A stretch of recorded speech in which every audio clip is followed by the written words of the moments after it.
Okay, so welcome to the Deep Dive, the show where we take a look at the stuff you sent in and really get to the core of it. That's right.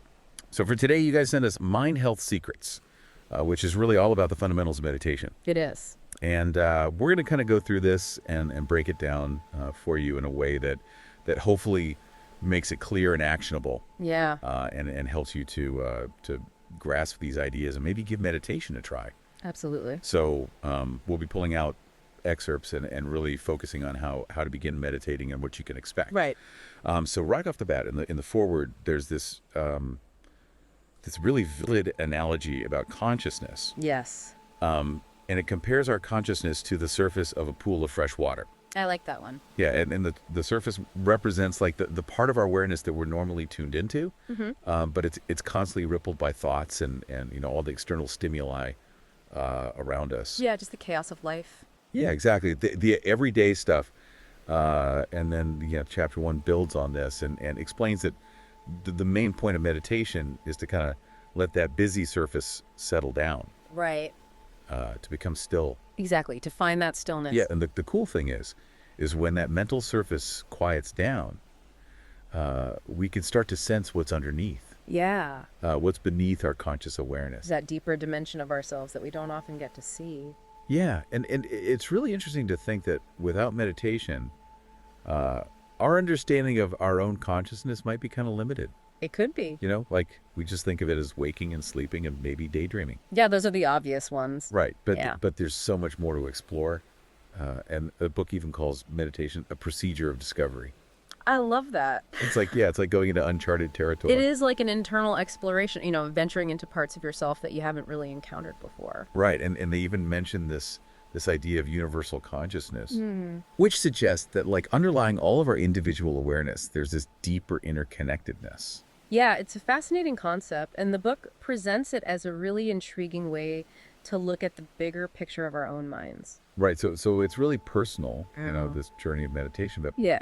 but it's also universal in a way. Yeah, in that we're all tapping into something that connects us all. Exactly, and it's amazing how, while everyone's experience is unique, Absolutely. people often describe similar feelings and states. Right. The author even says he's never met two people whose experiences were exactly the same. Yeah. I find that so fascinating. Like, there are these shared threads of experience, but they're always woven into something unique for each individual. Yeah, it really speaks to the personal nature of it. It does. And the book suggests that for those who can quiet the mind quickly, they might actually encounter wondrous things. That's the exciting part. Yeah. So okay, so we're intrigued, right? Ooh. And chapter 2 jumps right into how to begin. And the very first thing is to let go of any expectations you might have. That's so important. So important. It's like setting yourself up for success right from the start. Right, because you don't want to go into this thinking you're going to achieve nirvana or suddenly have this completely silent mind. Right. Or think you're going to be able to stop your thoughts immediately. Exactly. It's not about forcing anything. It's about observing. Exactly. And if you go in with those expectations, you're going to get frustrated and probably quit. You'll likely give up. Yeah. Yeah, so just let go of all that, and then the author goes into the practical stuff, like how do you prepare to meditate? Okay. And first thing is find a quiet place.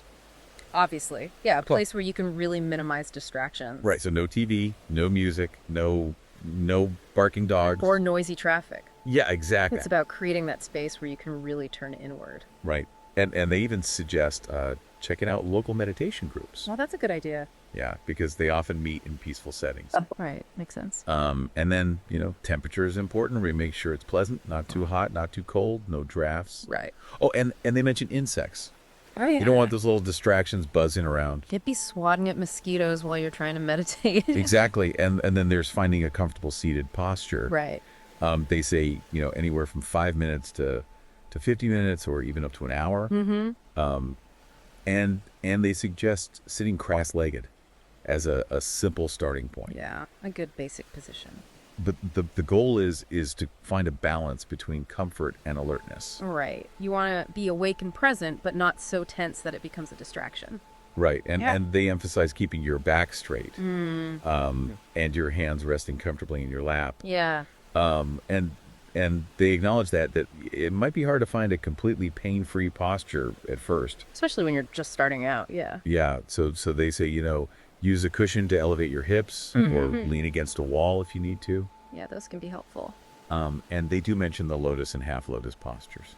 Ah, yes, for the more flexible folks. Right, but those aren't necessary for beginners. Not at all. Okay, so you're sitting there, right, hopefully in a quiet and comfortable spot. Setting the stage. And the book talks about what might happen inside you when you first start meditating. Okay. And apparently there can be a lot of internal turmoil. Really? Yeah, so even though you're physically still, your body and mind are far from inactive. Interesting. Yeah, they say you might feel all sorts of physical sensations like pain or changes in temperature. Okay. Your breathing might change. You might get faster or slower. And you might also experience a rush of thoughts and emotions. Makes sense. Yeah, and they say this is all totally normal when you just sit still with your eyes closed. Right. It's like all the stuff we're usually distracting ourselves from suddenly comes to the surface. Exactly. And the key is not to try and suppress it all, Right. but to just observe it. So just notice it without judgment. Exactly. Just watch these sensations and feelings and thoughts as they come and go. That's where the mindfulness comes in. Yeah, and the author encourages you to watch and center the assorted things Okay. and to notice how your attention kind of focuses on one thing at a time. So like becoming aware of what your mind is drawn to in each moment. Yeah, and they point out how thoughts can link together, like forming these chains of association. Oh yeah, you start with one thought and then it triggers another, and suddenly you're miles away from where you began. Exactly. Right. And that's the same attention that you're going to use to focus on your breath. Ah, so it's about harnessing that attention and directing it where you want it to go. Exactly. And I like how they suggest approaching this like a scientist or a curious student. I love that analogy. Yeah, just observing what makes you tick. Like an internal experiment. Yeah, and they also suggest keeping a journal. Oh, that's a good idea. Yeah, so you can jot down your experiences and any insights that come up. It helps you track your progress and notice any patterns. Exactly. And now chapter 3 moves into your breath. Okay. And it emphasizes that your breath is this constant physical process. It is always there. Yeah, always there. Yeah. And it's a really good anchor for your meditation practice. Right, because it's something you can always come back to. Exactly. And they go into detail about the different things to pay attention to about your breath. Like what? Like the pace and the consistency of the tempo, whether it's smooth or irregular, Okay. how deep or shallow it is, and whether that changes. Interesting. Yeah, and where you feel the breath the most. Where it's most noticeable in your body. Right, so like in your nose or throat or mouth or lungs or even your tummy. Oh, wow. Yeah, and they even mention the sensation of the diaphragm. Oh, that's getting really subtle. Yeah, and they say breathing through your nose is preferred. But if you have a stuffy nose, you can breathe through your mouth. Okay. But it might make your mouth dry. Ah, I can see that. Yeah, and they really emphasize that focusing on your breath and practicing mindfulness throughout the day are like the two key things For what? for creating positive changes in your brain over time. Oh, wow, that's a powerful statement. Yeah, so they say a typical meditation session starts with getting comfortable Okay. and just taking a few moments to observe whatever's going on in your body and mind. Just to kind of settle in. Yeah, exactly, just to unwind a bit. And then you bring your attention to where you feel the breath Okay. entering and leaving your body, usually at the tip of your nose. Got it. And here's where it gets really specific. Okay. You're supposed to narrow your focus down to a tiny spot in your nostrils. Wow. Where you can really feel the sensation of the breath. That's interesting. Yeah, and they call this a tiny area of centering, and it's super important. Why is that? Well, it's about anchoring your attention to this very precise and consistent physical sensation. Ah, I see. So it gives your mind something very specific to hold on to. Exactly, and they do say that your mind is going to wander, Of course it will. and your body might start demanding attention with aches and pains, Right. but they say that's normal. It's all part of the process. Yeah, and it might even mean you're on the right track. How so?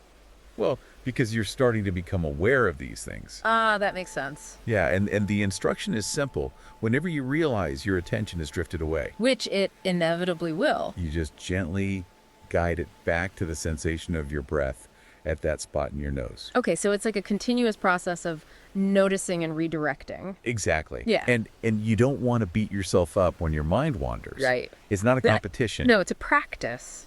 Right. And they talk about this this milestone, What is it? being able to follow one full breath with your complete attention.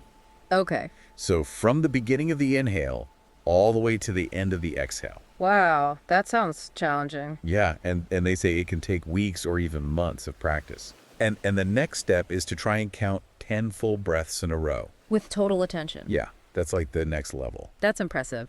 So now chapter 4 shifts gears a bit Okay. and talks about the here and now, Okay. which is all about mindfulness. Mindfulness. Yeah, so being present in the moment. Caught it.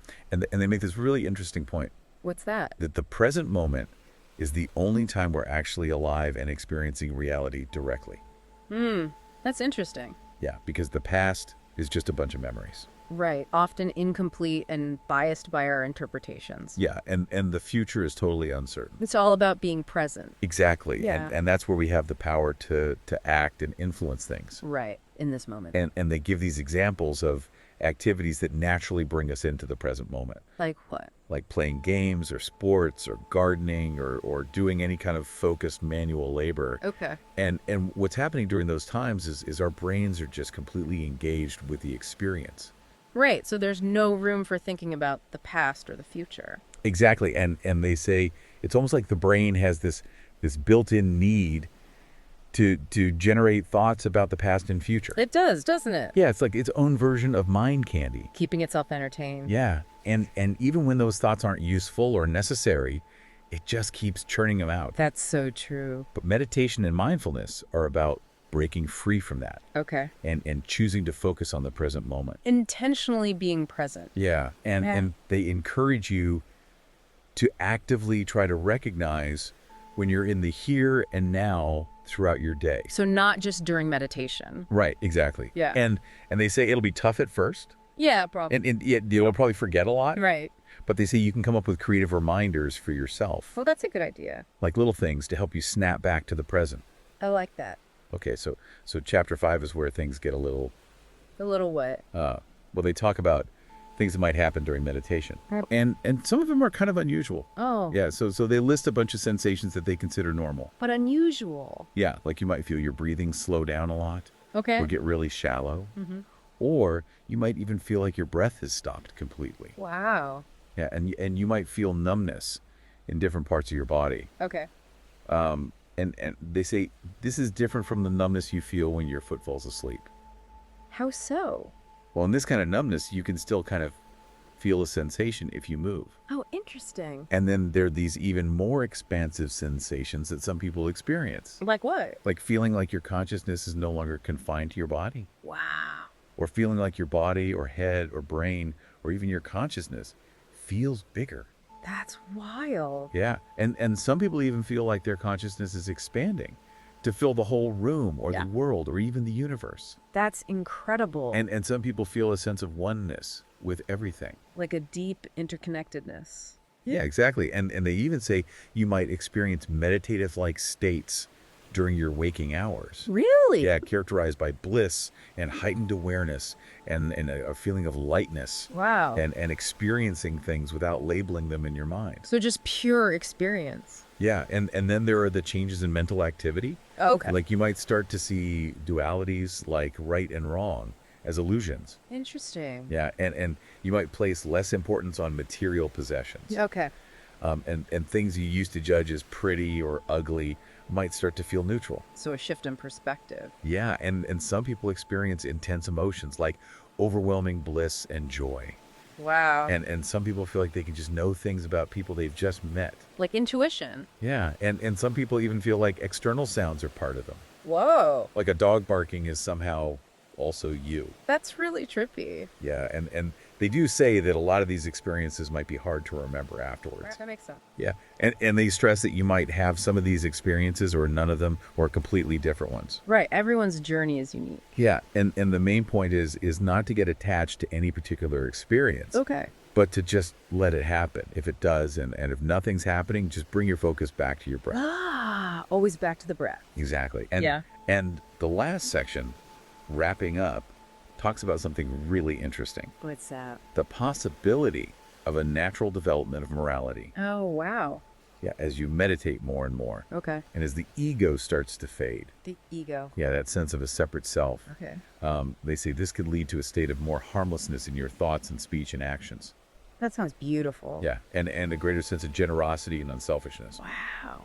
And in this state, there's less negativity, less dwelling on the past or future, less disappointment, Yeah. a stronger sense of keeping your word, Okay. and less self-serving conversations. So a more authentic way of being. Yeah, and they say experiencing this absence of ego and this stillness of a thought-free mind can lead you to a state of being that many people don't even realize is possible. It's like a whole new way of experiencing the world. Yeah, and it strengthens the connection between your conscious and subconscious mind. That's powerful. So to recap this deep dive into mind health secrets, we've covered that analogy of the still pool of consciousness, Right. the importance of letting go of expectations, Absolutely. the practical stuff like finding a quiet place and getting comfortable, the central role of focusing on your breath, Yeah. the importance of mindfulness throughout the day, Right, being present, and some of those potential unusual experiences that might come up. which are totally normal. Exactly. And ultimately meditation is this personal journey of self-discovery. It is a journey into the depths of your own consciousness. So here's a final thought for you to ponder. How might cultivating even just a few moments of stillness and presence each day start to shift your perspective on your thoughts and the world around you? Maybe there's a deeper understanding of yourself waiting to be uncovered just beneath the surface of your everyday awareness. Like the depths of that still pool we talked about. Exactly. That's a beautiful image to end on. Thanks for joining us for the deep dive. See you next time.